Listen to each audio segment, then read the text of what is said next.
হারিয়াদহে মা ছেলেকে মারধরের ঘটনা আর সেই ঘটনাতেই এবার গ্রেফতার করা হয়েছে 6 জনকে। সোমবার মা এবং ছেলেকে মারধরের অভিযোগ, সিসিটিভি ফুটেজ খতিয়ে দেখেই গ্রেফতার করা হয়েছে মূলত এই অভিযুক্তদেরকে। বেলঘরিয়া থানার পুলিশ তারা তদন্ত শুরু করেছে এবং মূল অভিযুক্ত সহ দুজন এখনো পর্যন্ত পলাতক রয়েছে।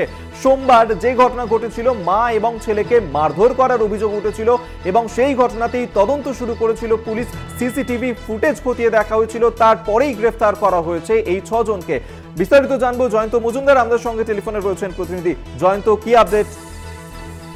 এই মুহূর্তে যে আপডেট রয়েছে, প্রথমে যে এলাকা সূত্রে যে খবর উঠে আসছে যে একটি বাচ্চা ছেলে যুবক কলেজ পড়ুয়া, তার সঙ্গে কিন্তু অপর একটি ছেলের কিন্তু বচসা তৈরি হয় এবং সেই বচসার পরিপ্রেক্ষিতে কিন্তু এই দল এতদূর করা এবং অপর যে যুবকটি ছিল সেই যুবকটি কিন্তু জাইন সিং অর্থাৎ যে দুষ্কৃতী আছে কামারহাটি হারিয়াদহ অঞ্চলে তাকে কিন্তু খবর দেয় এবং জাইন সিং এর লোকজন আসে এবং সেই যে কলেজ পড়ুয়া তারা কিন্তু বেধড়ক পেটায় এবং সঙ্গে তার মা তাকে বাঁচাতে আসে, তার মাকেও কিন্তু এরকম ভাবে মারধর করা হয়।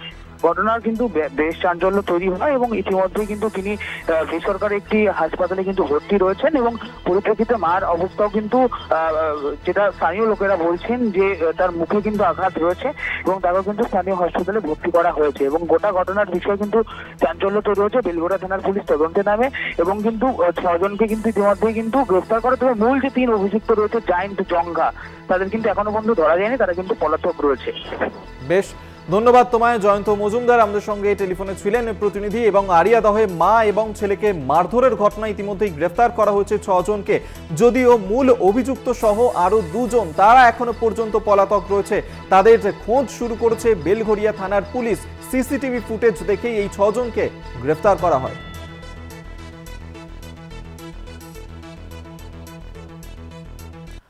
আপনাদেরকে জানিয়ে রাখবো, হারিয়াদহে সেখানেই মা এবং ছেলেকে মারধরের ঘটনা এবার গ্রেফতার করা হলো 6 জনকে।